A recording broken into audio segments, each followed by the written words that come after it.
मैं एक बहुत ही गरीब घर में पैदा हुई थी। हम 3 बहनें थे, भाई कोई नहीं था। पापा एक कंपनी में काम करते थे जिससे घर का खर्चा चलता था। बड़ी बहन की शादी हो चुकी थी, हम 2 बहनें बचे थे। मैं दूसरे नंबर की थी और मेरी ही शादी का नंबर था। 12वीं तक पढ़ाई करके छोड़ दी थी क्योंकि हमारे घर के हालात ऐसे नहीं थे कि आगे की पढ़ाई जारी रखती। जब मोहित के घर वाले मुझे देखने आए तो मुझे पहली ही नज़र में पसंद कर लिया और वजह थी मेरी सुंदरता। मैं बहुत ही सुंदर थी। मेरी सुंदरता की वजह से मोहित के घर वाले मुझे देखने आए तो मुझे पहले ही नज़र में पसंद कर लिया और वजह थी मेरी सुंदरता। मैं बहुत ही सुंदर थी। मुझे तो अपनी किस्मत पर यकीन नहीं हो रहा था क्योंकि मोहित पढ़े लिखे और बहुत ही पैसे वाले घर से थे। हमारे घर में परंपरा थी, या फिर यह कहना चाहिए कि पुराने रीति रिवाज कि शादी से पहले लड़की लड़के को नहीं देख सकती थी। मेरे घर वालों का मानना था कि ऐसा करना अशुभ होता है। मैंने भी मोहित को नहीं देखा था। मैंने अपनी बड़ी बहन से पूछा था, दीदी बताओ ना, मोहित देखने में कैसे लगते हैं? तो दीदी ने मुस्कुराते हुए कहा कि जल्दी शादी होने वाली है, तुम खुद ही देख लेना। दीदी की बातों से लग रहा था कि मोहित भी मेरे जैसे ही होंगे, लेकिन शादी की बात मेरे सारे अरमानों पर पानी फिर गया। मैं सुहाग की सेज पर बैठी थी, अपने पति का इंतजार कर रही थी। दिल में हजारों सपने सजाए आने वाले कल के बारे में सोच रही थी। सुहाग की पहली रात को लेकर चाहे लड़का हो या लड़की, हजारों सपने सजा के रखते हैं। मेरी भी कुछ सपने थे। सोचा था मेरा पति आएगा, मुझसे प्यार मोहब्बत की बातें करेगा, मुझे मुँह दिखाई में गिफ्ट देगा, लेकिन मेरे सारे अरमानों पर पानी फिर गया। जब मोहित कमरे में आए तो उन्होंने मेरा घूंघट उठाने की बजाय बहुत ही गुस्से से कहा, बेड से उतरो और जाकर कपड़े बदल कर सो जाओ। मैं हक्का बक्का रह गई। पहली रात को दुल्हन से यह बात करने का कौन सा तरीका था? ना मेरा घूंघट उठाया, ना मुझे मुंह दिखाई का गिफ्ट दिया। मैं यूं ही बेड पर बैठी रही। इतने गुस्से से मेरा हाथ पकड़कर मुझे उतार दिया और गुस्से से बोले, तो मैं दिखाई नहीं देता? मैंने क्या कहा है, कपड़े बदल कर सो जाओ। मेरी आंखों में आंसू आ गए। मैं चुपचाप बाथरूम में चली गई और अपनी शादी का जोड़ा बदलकर हल्के कपड़े पहने और बाहर आ गई। बाहर आई तो मोहित को देखते ही दिल में दर्द की लहर दौड़ गई। मोहित तो मेरे जैसे बिल्कुल भी नहीं थे। पता नहीं मेरे पापा ने मोहित में क्या देखा था। शायद मेरे माँ बाप ने गरीबी से तंग आकर और दहेज से बचने के लिए मोहित से मेरी शादी कर दी। मोहित सांवले रंग, मामूली शक्ल, सूरत में मुझसे 15 साल बड़े थे। मोहित के चेहरे पर शादी की कोई भी खुशी नजर नहीं आ रही थी, बल्कि उसके बोले गए शब्द मेरे दिल पर चुभ रहे थे। मुझे अपनी ससुराल में किसी से कोई शिकवा नहीं था, सिर्फ अपने माँ बाप से था। अगर वह मेरी मर्जी को अहमियत नहीं देना चाहते थे तो कोई बात नहीं थी, मगर मेरा रिश्ता एक ऐसे इंसान से तो करते जो मेरे बराबरी का होता। मोहित के अंदर कोई भी ऐसी बात नहीं थी कि जिसे देखकर मेरे दिल को थोड़ा बहुत सुकून पहुंचता। उसके तो बोलने के अंदाज में भी एक तरह की नफरत थी। मोहित ने मुझे छूना तो दूर, मुझसे ढंग से बात तक नहीं की और करवट बदलकर सो गया। मैं भी अपने टूटे हुए दिल को समेटकर कब सो गई पता ही नहीं चला। सुबह जब दरवाजे पर किसी ने दस्तक दी तो मेरी आँख खुली।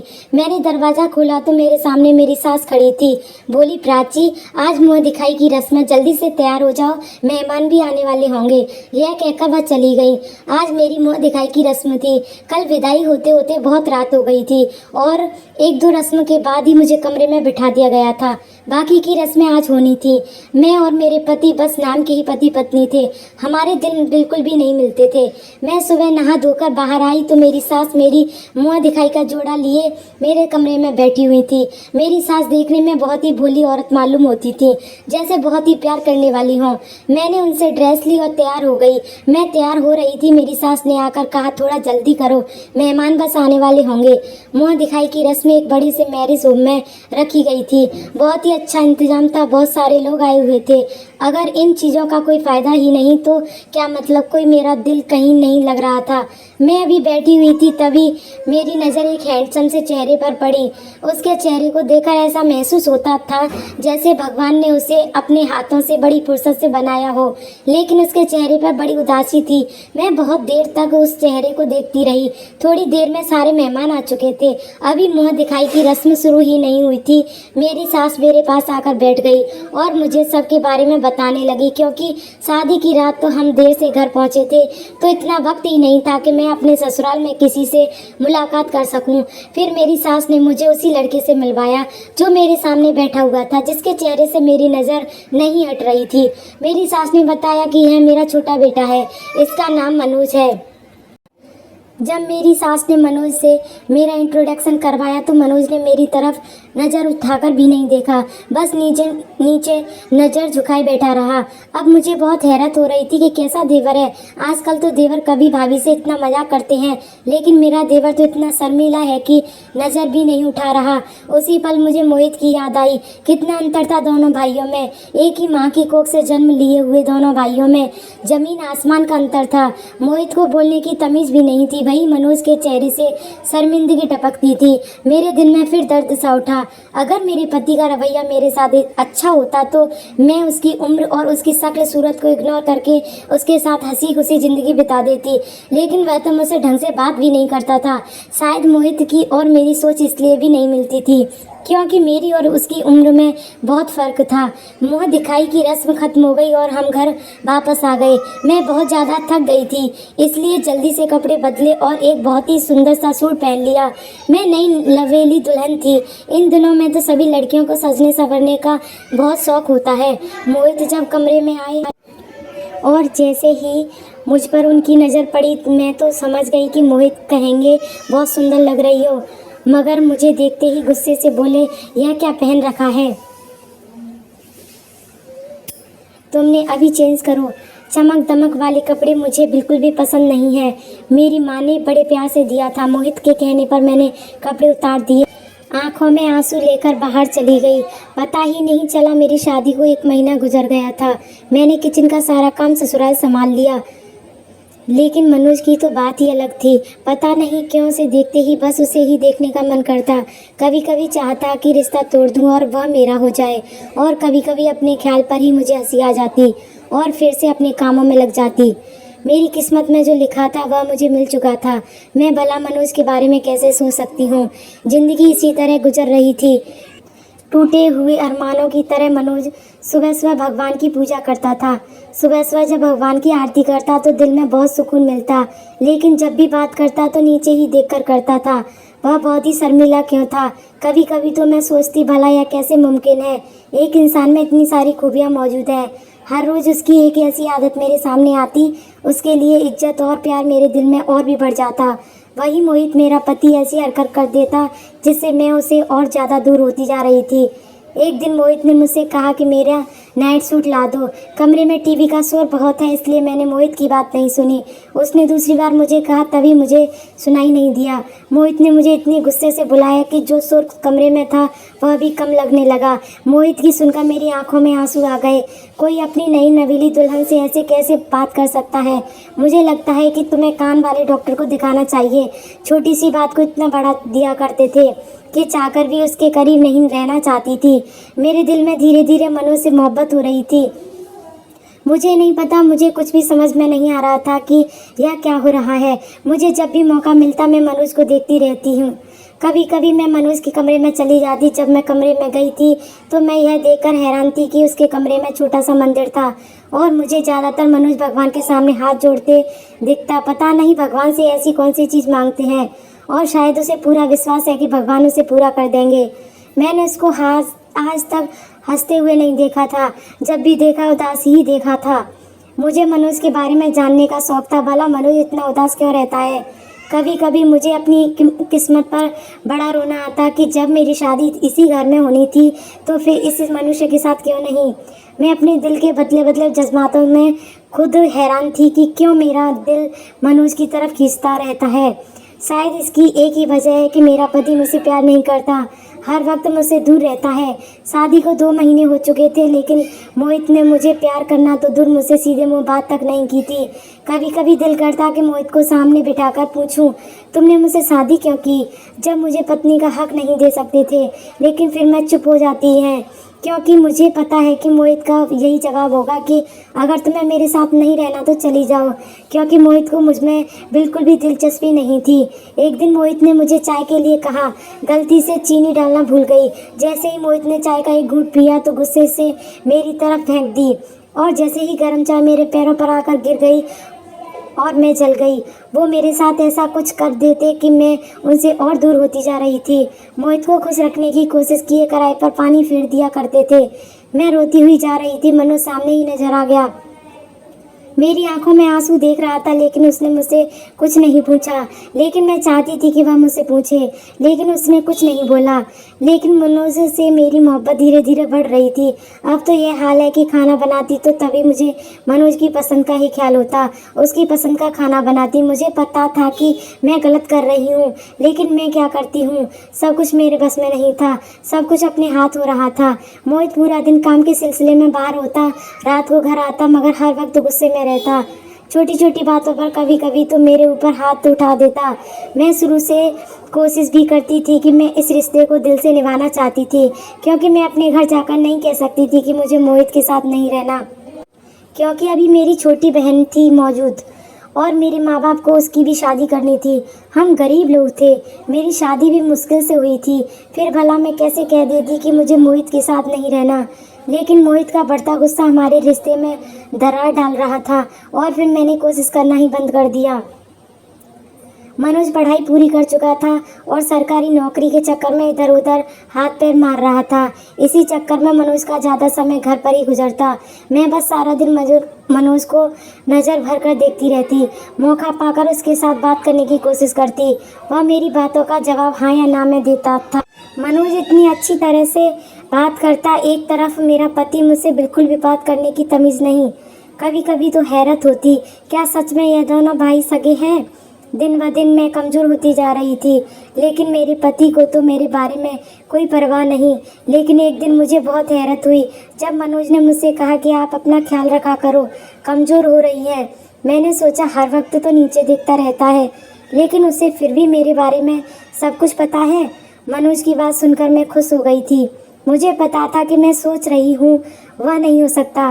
मेरी शादी मोहित से हो चुकी थी और यह मुमकिन नहीं है कि मैं मनोज का साथ पा सकूं। इसलिए मैं अपने दिल को अब समझाने लगी कि मोहित ही मेरा नसीब है। बस मनोज को देखकर ही दिल को सुकून मिल जाता था। मनोज की मोहब्बत जो मेरे दिल में पनपने लगी थी, उसे मैंने अंदर ही अंदर दफना दिया। मैंने सोचा उस रास्ते ही क्यों चलना जिसकी कोई मंजिल ना हो। अब मैं मनोज को अपने एक दोस्त के रूप में देखने लगी थी। मैं चाहती थी कि कम से कम मैं उससे बातें करके अपने दिल का दर्द तो कुछ कम कर सकूं। लेकिन मनोज मुझसे बहुत कम बात करता था, लेकिन जो भी एक दो बात करता उसी से मेरे दिल के जख्मों पर मरहम लग जाता। एक दिन मोहित के जुल्मों से तंग आकर मैंने अपने सास से पूछ लिया, मम्मी जी क्या मोहित इस शादी से खुश नहीं है।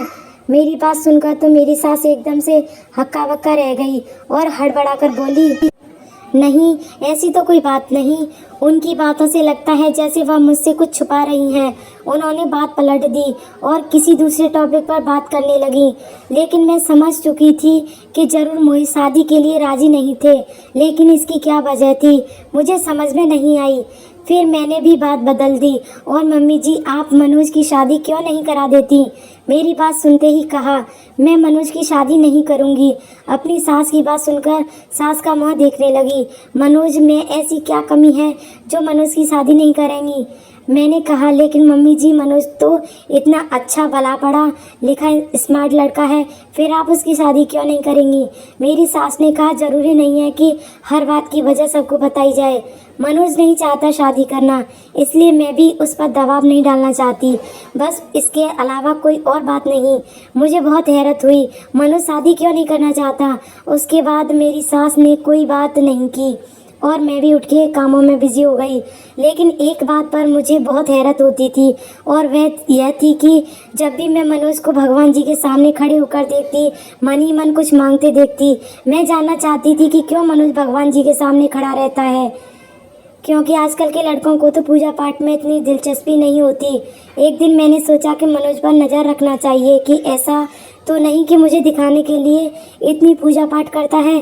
फिर मुझे कुछ समझ नहीं आ रहा था, इतनी पूजा पाठ नहीं करती थी, मनोज करता था। मैं उस वक्त बेवक्त मनोज के कमरे में जाने लगी थी।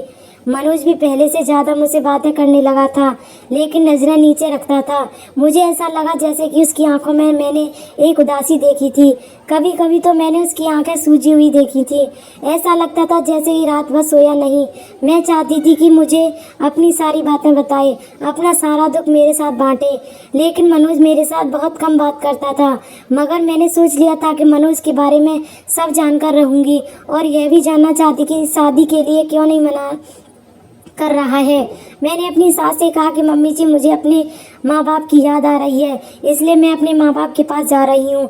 बहुत दिनों से नहीं गई, उनकी याद आ रही है।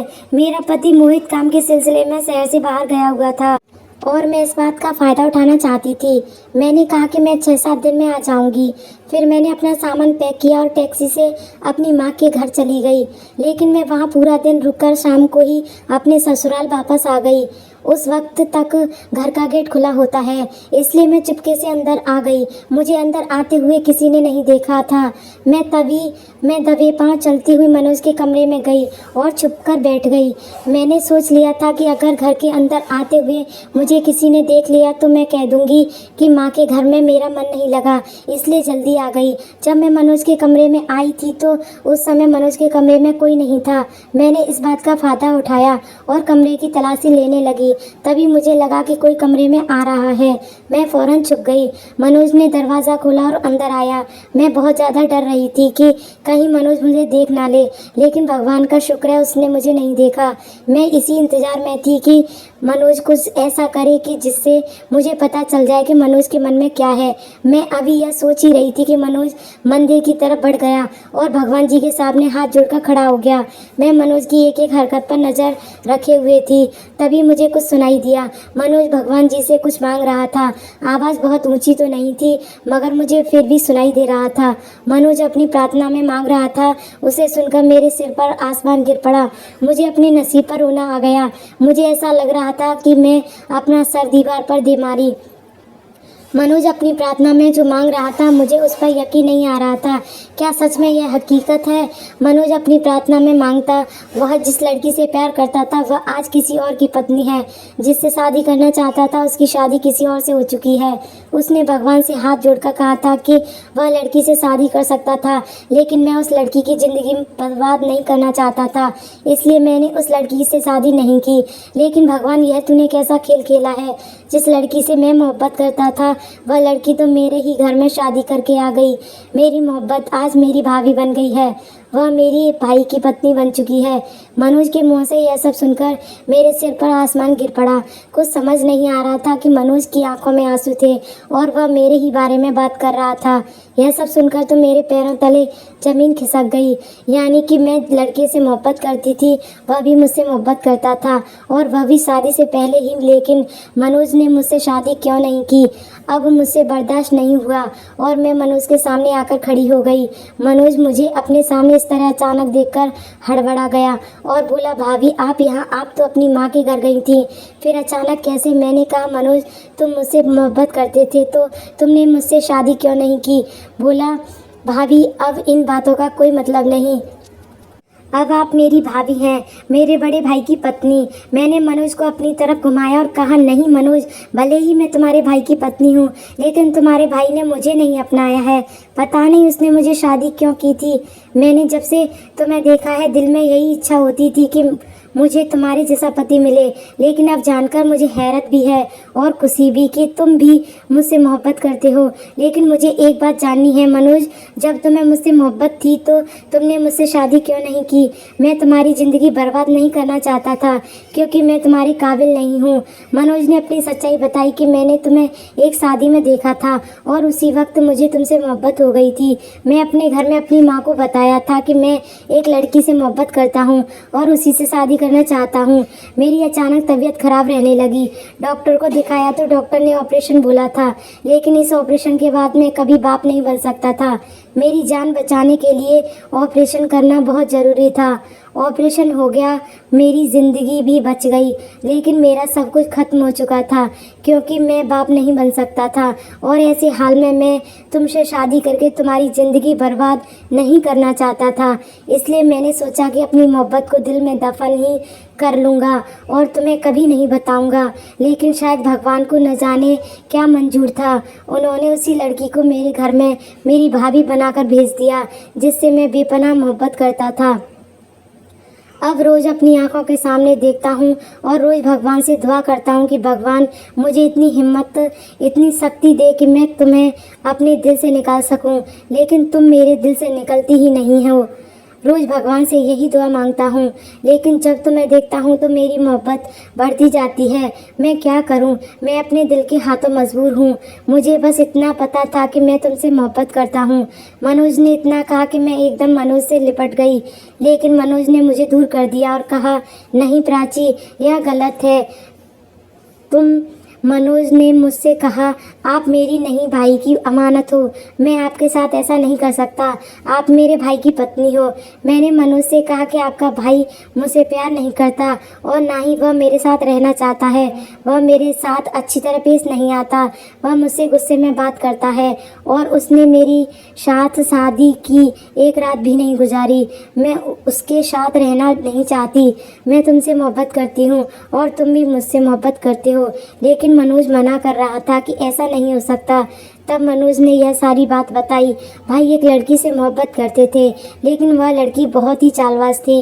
वह भाई के साथ मोहब्बत नहीं करती थी, वह तो सिर्फ भाई के साथ खेल रही थी और उस लड़की ने भाई को धोखा दिया। वह तो भाई के पैसों के पीछे पड़ी थी, लेकिन जब भाई को उस लड़की के बारे में पता चला तो वह लड़की भाई को छोड़कर चली गई और उसने किसी और से शादी कर ली। लेकिन भाई उससे बहुत ज़्यादा मोहब्बत करता था, इसलिए अब वह किसी और को वह जगह नहीं देना चाहता।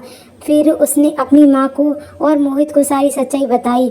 तब मोहित भी इस सच्चाई के साथ राज़ी हो गया और मोहित ने प्राची को तलाक दे दिया और मोहित ने मनोज की और प्राची की शादी करवा दी और प्राची ने इस कमी के साथ मनोज को स्वीकार कर लिया। इस तरह से वे दोनों खुश रहने लगे। यह कहानी आपको कैसी लगी, हमें लाइक, शेयर, सब्सक्राइब करें। धन्यवाद।